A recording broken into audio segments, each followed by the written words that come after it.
इस कहानी में हमें दिखाया जाता है कि एक जहरीला वायरस फैलने की वजह से पूरी दुनिया के सभी इंसान ज़ॉम्बी में बदल चुके हैं। लेकिन ये कोई आम ज़ॉम्बी नहीं, बल्कि ये इतने तेज हैं कि दौड़ते हुए हवाई जहाज को भी पकड़ सकते हैं। कुछ तो इतने चालाक हैं कि इंसानों से भी हटकर सोच सकते हैं, और कुछ ज़ॉम्बी कई किलोमीटर दूर अपने टारगेट को सूंघने की ताकत से ढूंढ सकते हैं।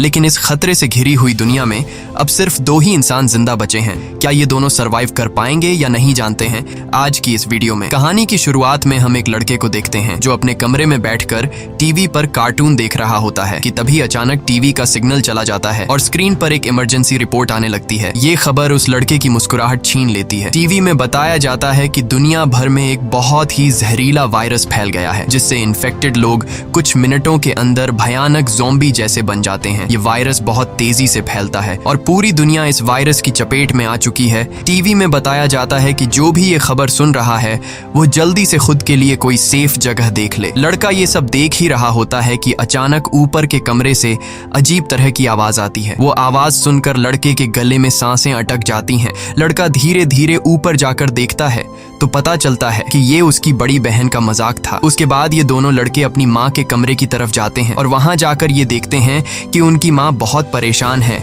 वो अपने हस्बैंड को फोन करके इस सिचुएशन के बारे में बताती है। उसका हस्बैंड जो एक पायलट है वो अपने बच्चों और वाइफ को बताता है कि हर तरफ ये वायरस तेजी से फैल रहा है, इसलिए तुम सब घर पर मेरा इंतजार मत करो और जल्दी से किसी तरह करके इस शहर से दूर निकल जाओ। वो अपने बच्चों से कहता है कि परेशान मत हो, तुम्हें कुछ नहीं होगा, तुम्हारी माँ तुम्हें एक सेफ जगह में ले जाएगी। वो अपने हाथ में पहना हुआ लकी ब्रेसलेट अपने बच्चों को दिखाता है, जो कि ये ब्रेसलेट उसकी बेटी एबिगेल ने बनाया था। ये देखकर एबिगेल बहुत खुश हो जाती है। दूसरी तरफ उनकी माँ जल्दी जल्दी से सामान इकट्ठा कर रही होती है। तभी उन्हें बाहर से चिल्लाने की आवाजें सुनाई देने लगती हैं, इसलिए वो जल्दी से अपने दोनों बच्चों को लेकर घर से बाहर निकल आती है। जैसे ही वो कार में बैठने वाले होते हैं, अचानक एक ज़ॉम्बी उन बच्चों की माँ पर अटैक कर लेता है। डर के मारे एबिगेल जल्दी से कार के नीचे छुप जाती है और अपनी आंखों के सामने अपने छोटे भाई और माँ को ज़ॉम्बी के हाथों मरते हुए देखती है। वो ज़ॉम्बी उस छोटी बच्ची को देख नहीं पाता और वहां से चला जाता है। ये छोटी लड़की डर से कांप रही होती है कि तभी वो देखती है कि उसकी माँ भी एक ज़ॉम्बी बन चुकी है। लड़की की माँ अपनी बेटी को देखकर उसकी तरफ बढ़ने लगती है। इससे पहले कि वो अपनी बेटी को मार पाती, ठीक उसी समय पर एक अंकल फरिश्ते की तरह आकर एबिगेल की माँ को मार देता है और एबिगेल को बचा लेता है। थोड़ी देर बाद वो देखते हैं कि एबिगेल का छोटा भाई भी ज़ॉम्बी में कन्वर्ट हो रहा है, इसलिए वो आदमी लड़की को कान बंद करने के लिए कहता है और उसके ज़ॉम्बी बन चुके छोटे भाई को भी गोली मार देता है। अब इसके बाद 10 साल के बाद का सीन दिखाया जाता है और हम देखते हैं कि ज़ॉम्बी वायरस की वजह से इंसानी सभ्यता पूरी तरह से बर्बाद हो चुकी है। कभी रोशनी से चमकने वाले शहर अब वीरान हो चुके हैं और अब तक सारे इंसान या तो मर चुके हैं या फिर ज़ॉम्बी बनकर इधर उधर भटक रहे हैं और सिर्फ 2 ही लोग जिंदा बचे हैं। वो छोटी लड़की एबिगेल जिसे अंकल ने बचाया था, अब वो बड़ी हो चुकी है। उस दिन से लेकर अब तक एबिगेल अंकल जैक की नजरों में पली बढ़ी और जैक ने उसे ट्रेन करके ज़ॉम्बी से लड़ना सिखा दिया है। उस दिन अगर उसकी लाइफ में जैक नहीं आता तो एबिगेल अब तक मर चुकी होती, इसलिए एबिगेल जैक को अपना पिता मानती है। इतने सालों तक जंगल में अकेले रहने के बाद एबिगेल को बहुत ही लोनली महसूस हो रहा होता है। उसकी सबसे बड़ी इच्छा है कि उसे कोई इंसानी बस्ती मिल जाए जहां वो लोगों के साथ मिलकर रह सके, लेकिन जैक को लोगों के बीच रहना बिल्कुल भी पसंद नहीं। रात को जब वो दोनों जंगल में कैंप लगाकर सो रहे थे, तभी किसी की आवाज से जैक की आंख खुल जाती है। वो धीरे से अपने कैंप से बाहर निकलकर देखता है कि तभी एक ज़ॉम्बी जैक पर हमला कर देता है, लेकिन जैक लगातार गोलियां चलाकर उसे मार देता है और एबिगेल भी वहां पर पहुंच जाती है। इन दोनों को पिछले 10 सालों से जंगल में ज़ॉम्बीज का शिकार करते हुए इतना एक्सपीरियंस तो हो गया था कि ज़ॉम्बी झुंड बनाकर एक साथ मिलकर रहते हैं। वह समझ जाते हैं कि आसपास और भी जरूर ज़ॉम्बीज होंगे, इसलिए वो जल्दी यहाँ से निकलने की तैयारी करने लगते हैं और घोड़े पर बैठकर निकल जाते हैं। तभी रास्ते में उनके घोड़े हिनहिनाने लगते हैं। जैक समझ जाता है कि खतरा नजदीक है। दोनों चारों तरफ देखते हैं तो दूर एक जीप ज़ॉम्बी से गिरी हुई दिखाई देती है, जहां एक नॉर्मल इंसान खुद को ज़ॉम्बी से बचा रहा था। अब वैसे भी दुनिया में इंसान बहुत ही कम बचे थे, इसलिए अब इन दोनों को हर हाल में उस आदमी को ज़ॉम्बी से बचाना था। जैक एबिगेल के निशाने का टेस्ट भी लेना चाहता था, इसीलिए वो एबिगेल से कहता है कि तुम इस आदमी को बचाओगी ताकि पता चले कि वह पूरी तरह से ट्रेन हो चुकी है या नहीं। जैक उसे कहता है कि सुकून से टारगेट को निशाने पर करो और फिर उसे शूट कर दो, लेकिन एबिगेल जल्दबाजी में गोली चला लेती है, जिससे वो गोली ज़ॉम्बी के साथ साथ उस सर्वाइवर को भी लग जाती है। ये देखकर जैक एबिगेल पर काफी गुस्सा करता है, जिसके बाद वो दोनों इंसान के पास जाते हैं। वो देखते हैं कि ये आदमी अब बच नहीं सकता, इसलिए जैक उसे खुद ही मार देता है ताकि अगर उसे ज़ॉम्बी ने काटा हो तो वो दोबारा जिंदा न हो जाए और हमारे लिए खतरा न बने। उसके बाद वो दोनों उस मरे हुए आदमी की कार से जरूरत की सारी चीजें लेने लगते हैं। जैक मरे हुए आदमी के जूते ले लेता है और जैसे ही वह उन जूतों को पहनता है तभी वहाँ मरे हुए आदमी के और साथी भी आ जाते हैं और बहुत सारे हथियारबंद लोग उन्हें घेर लेते हैं। एक बंदा जब मरे हुए इंसान के जूतों को जैक के पैरों में देखता है तो उन्हें शक होने लगता है कि उन्होंने सामान लूटने के लिए उनके साथी को मारा है। जब ये लोग जैसे ही इन दोनों को मारने लगते हैं तभी एक प्रेग्नेंट लेडी कार से उतरती है और अपने साथियों से इन दोनों को छोड़ने के लिए कहती है। तभी काला घोड़ा फिर से इन्हें वार्निंग देता है और अगले ही पल दूर जंगल से तेज आवाजें आने लगती हैं। बहुत सारे ज़ॉम्बी तूफान की तरह चारों तरफ से उनकी ओर बढ़ने लगते हैं। वो लोग इतने तेज रफ्तार से आते हैं कि उन्हें भागने का मौका नहीं मिलता, इसलिए हथियार निकालकर वहीं मुकाबला करते हैं। यहाँ सबके पास हथियार तो थे मगर ज़ॉम्बी की तादाद काफी ज्यादा थी, इसलिए वो एक एक करके ग्रुप के बहुत से लोगों को काट लेते हैं। बचे हुए लोगों के पास छुपने की कोई जगह नहीं होती और जल्द ही यह बहुत ही कम लोग बच जाते हैं। एक मजबूत आदमी बदकिस्मती से ज़ॉम्बी के काटने का शिकार हो जाता है, इसलिए वह खुद को गोली मारना चाहता है लेकिन उसके बंदूक में गोलियां खत्म हो जाती हैं। अब उन्हें पता चल चुका था कि वो उनसे लड़ नहीं पाएंगे, इसलिए एबिगेल प्रेग्नेंट लेडी को लेकर गाड़ी में बैठाती है। गाड़ी में प्रेग्नेंट लेडी का हस्बैंड भी बैठा होता है और जैक गाड़ी स्टार्ट करके जल्दी से वहां से निकल जाते हैं। पूरे ग्रुप में अब ये सिर्फ 4 लोग ही बचे थे, बाकी सब ही ज़ॉम्बीज के शिकार हो चुके थे। एक काले चेहरे वाला ज़ॉम्बी अपने साथियों को मरा हुआ देखकर बहुत ज्यादा गुस्सा हो जाता है। उधर ये चारों ज़ॉम्बीज से जान छुड़ाकर गाड़ी में सफर कर रहे होते हैं। रास्ते में जैक पीछे बैठी लेडी से पूछता है कि तुम हो कौन और यहाँ क्या कर रहे थे। पूछने पर पता चलता है कि यह बचे हुए लोग शिप टाउन नाम की जगह पर जाना चाहते थे जहाँ पर सेफली इंसान रहते हैं। वहाँ जरूरत की तमाम फैसिलिटीज हैं और हम सब वहाँ जाकर एक नॉर्मल जिंदगी गुजारना चाहते थे। ये सुनकर एबिगेल बहुत खुश होती है क्योंकि यही तो वो जगह है जहाँ वह हमेशा से जाना चाहती थी। जिस पर जैक ने कहा कि यहाँ पर कोई भी ऐसी कॉलोनी वगैरह नहीं है, मैं पिछले 10 सालों से यहाँ वहाँ भटक रहा हूँ, मुझे तो कोई ऐसी कॉलोनी नहीं दिखाई दी। तभी अचानक बीच रास्ते में उनकी गाड़ी खराब हो जाती है। इस दौरान प्रेग्नेंट लेडी का हस्बैंड बाहर निकलता है जिसका नाम डेविड है। वह उनसे कहता है कि मैं एक मैकेनिक हूँ और मैं इसे ठीक कर सकता हूँ, लेकिन औजार न होने की वजह से गाड़ी ठीक नहीं हो पाती, इसीलिए यह लोग गाड़ी को यहीं पर छोड़कर पैदल सफर करने लगते हैं। कई किलोमीटर सफर करने के बाद वह लोग एक वीरान सोसाइटी में पहुंच जाते हैं। यहाँ ऊंची इमारतें अभी भी खड़ी हैं लेकिन हर तरफ मौत की शांति छाई हुई है। ये लोग सबसे पहले इस जगह की अच्छी तरह से जांच भी करते हैं। जब उन्हें कोई खतरा महसूस नहीं होता तो यह लोग रात यहाँ गुजारने का फैसला करते हैं। रात को वह लोग आग जलाकर खाना पकाते हैं। एबिगेल शिप टाउन नाम के उस जगह पर जाने के लिए बहुत बेताब थी। वह उस प्रेग्नेंट औरत से उस जगह के बारे में बातचीत करने लगती है। प्रेग्नेंट औरत उससे बताती है कि हमारा पहले से उस शिप टाउन में रहने वाले लोगों के साथ रेडियो पर कांटेक्ट हो चुका है। वह एक बहुत ही खूबसूरत जगह है जहां हम आजादी से रह सकते हैं। ये बातें सुनकर एबिगेल की आंखों में चमक उठी। दूसरी तरफ जैक बाहर चारों ओर जाल बिछा देता है ताकि अगर वह लोग सो भी जाए तो खतरा करीब होने पर फौरन पता चले। जैक अंदर आकर एक मैप निकालता है और सबको समझाता है कि वो मेगन और डेविड को कुछ दूर तक पहुंचाएगा और उसके बाद दोनों अलग अलग रास्ते पर चले जाएंगे। लेकिन एबिगेल जैक के इस फैसले से खुश नहीं थी। वह जैक के पास जाकर उससे बहस करती है कि डेविड अपनी प्रेग्नेंट वाइफ को उस जगह तक सेफली नहीं पहुंचा पाएगा, इसलिए हमें उनके साथ चलना चाहिए। जैक कहता है हमें समझदारी से काम लेना चाहिए। देखो, जहां लोग ज्यादा होते हैं वहां पर खतरा भी ज्यादा होता है। लेकिन एबिगेल जैक के इस फैसले से नाराज होकर चली जाती है। हालांकि दोनों को ये नहीं पता होता कि वह काले चेहरे वाला ज़ॉम्बी उनकी गाड़ी को सूंघते हुए वहां तक पहुंच चुका है। अगली सुबह एबिगेल छत पर बैठकर अपने बचपन की फोटोज देख रही होती है कि अचानक नीचे पेड़ों से सरसराहट की आवाज आती है। वह समझ जाती है कि ज़ॉम्बी अंदर आ गए हैं और सबको वार्निंग देने के लिए नीचे दौड़कर जाती है कि तभी रास्ते में एक ज़ॉम्बी भी उसके पीछे लग जाता है। एबिगेल खुद को बचाते हुए ऊपर सीढ़ियों पर चढ़ने लगती है और पीछा करने वाले ज़ॉम्बी को झटका देते हुए नीचे गिरा देती है। लेकिन इस चक्कर में उसका बैलेंस बिगड़ जाता है जिससे वह भी नीचे गिरने वाली होती है। लेकिन तभी जैक ने वक्त पर आकर उसे बचा लिया। थोड़ी देर बाद काले चेहरे वाला ज़ॉम्बी अपने साथियों के साथ वहां पहुंच जाता है क्योंकि उसे पता चल जाता है कि उनका साथी कहां पर मरा है। लेकिन वह पहले से बिछाई गई जाल में फंस जाते हैं जिसमें काफी सारे ज़ॉम्बी मारे जाते हैं। जैक धमाके की आवाज सुनकर समझ जाता है कि ज़ॉम्बी का झुंड उस जगह तक पहुंच गया है जहां हम कल रात ठहरे थे और ज़ॉम्बी अभी तक उनका पीछा कर रहे हैं। लेकिन अच्छी बात यह थी कि ये लोग उस जगह को छोड़कर वहां से आगे निकल चुके थे। तभी रास्ते में एबिगेल को याद आता है कि थोड़ी दूर पर एक छोटा सा हवाई अड्डा है जहां पर मेरे फादर काम किया करते थे। शायद वहां कुछ हवाई जहाज बचे हों जिससे हम आसानी से शिप टाउन तक पहुंच सकते हैं। लेकिन जैक कहता है कि अगर हम एयरपोर्ट गए तो वह एक खुली जगह है और अगर वहां ज़ॉम्बीज ने घेर लिया तो वहां हमारे पास जान बचाने का कोई रास्ता नहीं होगा और मुश्किल है कि हमें वहां एरोप्लेन भी मिल जाए। लेकिन एबिगेल के बार बार कहने पर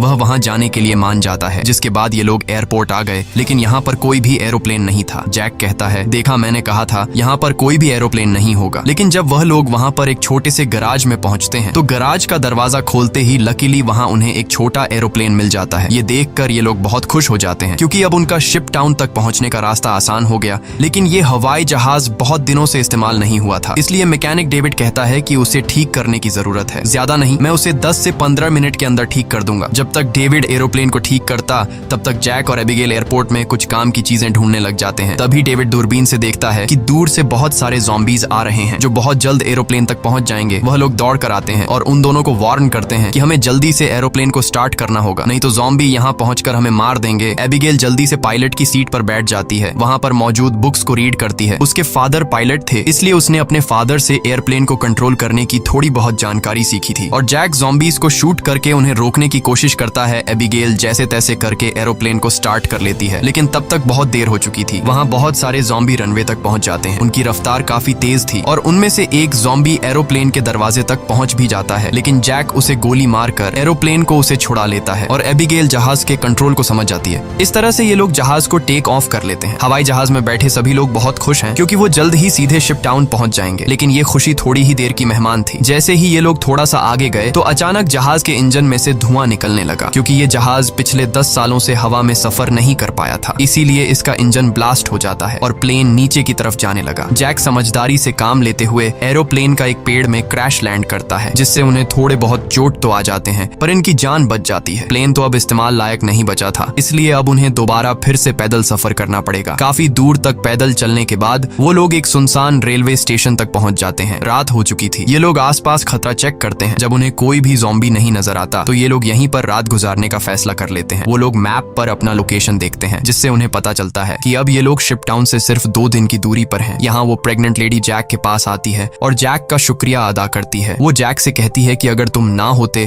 तो हम कभी भी यहाँ तक नहीं पहुँच पाते। ये सुनते हुए जैक को भी मैगन से हमदर्दी होने लगी। वो उसे अपनी स्टोरी सुनाता है कि आज से 10 साल पहले जब ये ज़ॉम्बी वायरस शुरू हुआ था तो उसे सबसे पहले अपनी पत्नी को जान से मारना पड़ा क्योंकि वो उसे काटने आ रही थी। इसीलिए तब से लेकर आज तक उसके अंदर का इंसान कहीं मर सा गया है। अब इस दुनिया में सिर्फ उसके पास एबिगेल ही है जिसे वो हर एक कीमत पर जिंदा रखेगा। और जैक मैगन से ये भी कहता है कि अब उसका इरादा बदल चुका है। मैं अब सबसे पहले तुम्हें शिप टाउन तक पहुंचाऊंगा, जिसे सुनकर मैगन बहुत खुश हो जाती है। दूसरी तरफ हम देखते हैं कि मैगन का हस्बैंड डेविड अपने सर पर गन रखकर खुद को मारने की कोशिश करता है। दरअसल उसके पैर में एक ज़ॉम्बी ने काट लिया था, लेकिन अभी तक डेविड ज़ॉम्बी नहीं बना था क्योंकि वो घाव बहुत ही छोटी है, इसीलिए उसके ज़ॉम्बी बनने की रफ्तार काफी स्लो चल रही है। अब उसने फैसला किया कि वो अपनी पत्नी मैगन को इस शिप टाउन तक पहुंचाकर खुद को उससे दूर कर लेगा। अगली सुबह ये चारों फिर से अपना सफर जारी रखते हैं। तब रास्ते में जैक को डेविड की हरकतें कुछ अजीब लगने लगती हैं। जैक समझ गया कि ये इन्फेक्टेड है, इसीलिए वह उसे पकड़कर एक खाली जगह में ले जाता है जहां उसकी वाइफ और एबिगेल नजर नहीं आती। वो डेविड की पैंट को ऊपर करता है और उसे ज़ॉम्बी का काटा हुआ निशान नजर आ जाता है। अब जैक को ये बात कंफर्म हो चुकी थी कि डेविड जल्द ज़ॉम्बी बनने वाला है। जैक उससे कहता है कि बताओ तुम खुद से मरना पसंद करोगे या फिर मैं मारूं। डेविड कहता है मैं किसी को नुकसान नहीं पहुंचाऊंगा और अगर ऐसी नौबत आ भी गई तो मैं खुद को ही मार दूंगा। इसीलिए वो डेविड को छोड़ देता है। चलते चलते रात हो जाती है और आगे उन्हें एक घर दिखाई देता है। जैक बंदूक तान कर आगे बढ़ने लगता है। तभी अचानक एक तेज लाइट चमकती है और उन्हें स्पीकर के जरिए से कहा जाता है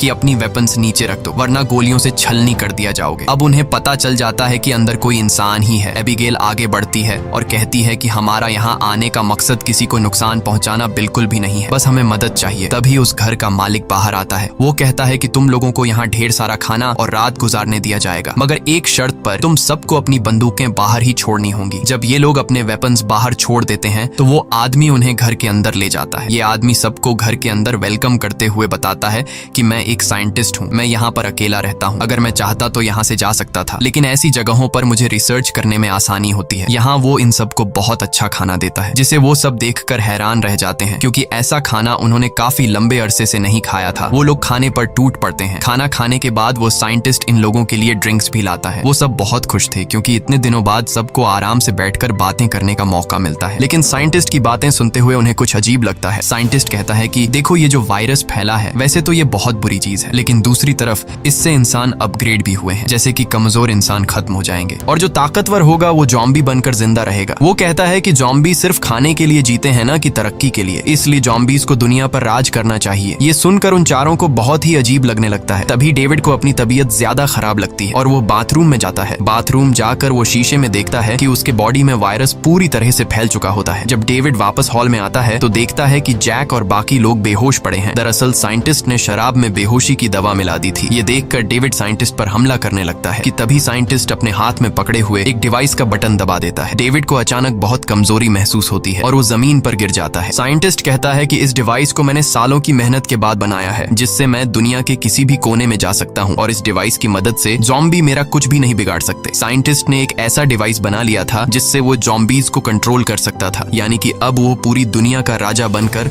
सबको अपने इशारों पर नचवाएगा। उसके बाद डेविड बेहोश हो जाता है और जब डेविड को दोबारा होश आता है तो वो देखता है कि उसे और उसके साथियों को बांध दिया गया है और अब साइंटिस्ट उन चारों पर एक्सपेरिमेंट करने वाला है। ये सब करने के बाद साइंटिस्ट कहता है कि क्या तुम लोग मेरी वाइफ से मिलना चाहोगे। उसके बाद हम साइंटिस्ट की वाइफ को देखते हैं जो कि एक ज़ॉम्बी थी और साइंटिस्ट ने उसे पिंजरे में बंद कर रखा था और वो इंसानों को पकड़कर उसे खिलाता था। ये डिवाइस भी साइंटिस्ट ने अपनी बीवी पर एक्सपेरिमेंट करके बनाई थी। साइंटिस्ट जब पिंजरे का दरवाजा खोलता है तो उसकी वाइफ सबसे पहले उसी पर अटैक करने लगती है, लेकिन साइंटिस्ट उसे कंट्रोल करके उन चारों की तरफ भेज देता है। वो जैक पर हमला कर देती है, लेकिन वो उसे लात मारकर पीछे धकेल देता है। लेकिन तभी डेविड वायरस की ताकत से रस्सी तोड़ देता है और अपने बाकी साथियों को भी छुड़ा देता है। घर का मालिक खतरा भांपकर तुरंत भाग जाता है। उसके बाद वो चारों भी अपना सामान लेकर जल्दी से बाहर निकल आते हैं। लकीली बाहर उन्हें साइंटिस्ट की गाड़ी मिलती है और ये चारों उसी में बैठकर जंगल की तरफ निकल जाते हैं। लेकिन साइंटिस्ट हार नहीं मानने वाला था। वो अपने डिवाइस के जरिए ज़ॉम्बी के झुंड को कंट्रोल करके उनका पीछा करवाता है। जैक गाड़ी की स्पीड को बढ़ाकर ज़ॉम्बीज को काफी पीछे छोड़ देता है, लेकिन आगे का रास्ता बंद था। अब उनके पास पैदल जाने के अलावा और कोई चारा नहीं है। थोड़ा सा आगे पैदल चलने के बाद ज़ॉम्बी दोबारा उन तक पहुंच जाते हैं। डेविड जान जाता है कि उसके पास ज्यादा वक्त नहीं है, वो कुछ ही देर बाद ज़ॉम्बी बन जाएगा, इसलिए वो उन लोगों से आगे बढ़ने को कहता है और खुद पीछे रहकर ज़ॉम्बी को रोकने का फैसला करता है। लेकिन उसकी वाइफ उसे जाने नहीं देना चाहती थी, जिस पर डेविड कहता है कि तुम्हें हमारे बच्चे के लिए जिंदा रहना होगा और ये सब मैं अपने आने वाले बच्चे के लिए कर रहा हूँ। उसके बाद डेविड ज़ॉम्बी से लड़ पड़ा और बड़ी बहादुरी से उनका सामना करने लगा। काफी देर तक वो ज़ॉम्बी उसको रोक लेता है और उसके साथी ज़ॉम्बी से काफी दूर चले जाते हैं, लेकिन तभी एक ज़ॉम्बी आकर डेविड को मार देता है। जैक मेगन को गोद में लेकर आगे की तरफ बढ़ता है और फाइनली ये लोग उस जगह तक पहुंच जाते हैं जहां पर इंसानों की बस्ती थी। एबिगेल मदद मांगने के लिए चिल्लाने लगती है क्योंकि उनके पीछे बहुत सारे ज़ॉम्बी थे। ऊपर टावर पर बैठे 2 पहरेदारों ने उन्हें देख लिया और वो अब स्नाइपर से ज़ॉम्बीज को शूट करके उन्हें कवर देने लगे। जल्द ही उन लोगों के लिए एक बोट भी भेजी जाती है और ये तीनों उस बोट में बैठकर शिप टाउन के अंदर पहुंच जाते हैं। काले चेहरे वाला ज़ॉम्बी अपने साथियों को आगे बढ़ने से रोकता है क्योंकि आगे पानी का रास्ता है और वह उसे पार नहीं कर सकते थे। दूसरी तरफ मेगन की डिलीवरी होने वाली थी और उसे तुरंत इलाज की जरूरत थी। अच्छी बात यह है कि यहाँ डॉक्टर और हॉस्पिटल की फैसिलिटी भी मौजूद थी। अगली सुबह हम देखते हैं कि इस जगह को कई बड़े जहाजों से जोड़कर एक टाउन बनाया गया है जिसके चारों तरफ पानी है। जैक एबिगेल से कहता है कि अब हमें यहाँ से जाना चाहिए, लेकिन एबिगेल ने यहीं रहने का फैसला कर लिया है। उसे लोगों के बीच रहने में बहुत मजा आ रहा है। इसी बात पर दोनों में बहुत झगड़ा होता है। तभी एक डॉक्टर आती है और बताती है कि मेगन ने एक बेटी को जन्म दिया है, लेकिन खून ज्यादा बहने की वजह से वो शायद ज्यादा दिन नहीं जी पाएगी। ये सुनकर जैक का मन उदास हो जाता है। वह जल्दी से हॉस्पिटल के कमरे में जाता है। मेगन बहुत कमजोर हो चुकी है और वह अपनी बेटी को जैक के हवाले करना चाहती है और वह चाहती है कि वह भी एबिगेल की तरह बड़ी हो। जैक को अपनी मरी हुई वाइफ की याद आती है और मेगन की बेटी को अपने पास रखने के लिए तैयार हो जाता है। इधर एबिगेल एक हैंडसम लड़के के साथ एंजॉय कर रही होती है। उसने कभी सोचा भी नहीं था कि इतने सारे लोग एक साथ बैठकर शराब पी सकते हैं और खूबसूरत संगीत पर जमकर नाच गा सकते हैं, इसलिए उसका यहीं रुकने का इरादा और भी पक्का हो जाता है। थोड़ी देर बाद एबिगेल उस हैंडसम लड़के को चुपके से एक कैबिन में जाते हुए देख लेती है। उसे देखकर वह भी अंदर चली जाती है। वहां पहुंचकर वह देखती है कि ये कैबिन पूरी तरह से तारों और बमों से भरा हुआ है। वहां एक वायरलेस स्विच भी लटका हुआ होता है। जैसे ही वह उस स्विच को टच करती है तभी वह लड़का भाग कर आता है और बताता है कि उन्होंने शिप टाउन के नीचे बम लगाए हैं। अगर कभी ये जगह खतरे में पड़ती है तो लोग उस रास्ते से भाग जाएंगे और बाहर से इस जगह को उड़ा देंगे। लेकिन दोनों को बिल्कुल भी अंदाजा नहीं होता कि ये दिन इतनी जल्दी आ जाएगा। वह साइंटिस्ट गुस्से में वहां तक भी पहुंच जाता है। वह देखता है कि इन लोगों ने बहुत सारे ज़ॉम्बीज को मार दिया है जिनके सहारे वह इस दुनिया पर राज करना चाहता है। वह अपने कंट्रोल डिवाइस के जरिए उस काले चेहरे वाले ज़ॉम्बी राजा को अपने कंट्रोल में कर लेता है। साइंटिस्ट की मदद मिलने के बाद शिप टाउन के नीचे का पानी अब उन्हें नहीं बचा सकता था। बहुत सारे ज़ॉम्बी पानी के नीचे से उन शिप्स पर पहुंच जाते हैं और लोगों पर अचानक अटैक कर लेते हैं, जिनमें से बहुत से लोग मारे जाते हैं। लोगों के बीच हलचल मच जाती है। इधर जैक को भी इस बात का पता चल जाता है कि ज़ॉम्बीज ने अटैक कर लिया है। जैक को एबिगेल की चिंता होने लगती है और वह उसे ढूंढने लग जाता है। वह ज़ॉम्बीज को मारते हुए आगे बढ़ता है और आखिरकार वह एबिगेल को ढूंढ लेता है। दूसरी तरफ सन की साइंटिस्ट भी शिप पर पहुंच जाता है और एबिगेल को पंच मारकर नीचे गिरा देता है। ये देखकर जैक गुस्से में आकर साइंटिस्ट की तरफ दौड़ने लगता है कि तभी एक ज़ॉम्बी बीच में आकर उसे धक्का देकर नीचे टैंक में फेंक देता है और वहां वह साइंटिस्ट भी पहुंच जाता है और जैक से बदला लेना चाहता है। वह जैक को लात मारकर गिरा देता है, लेकिन जैक को पता था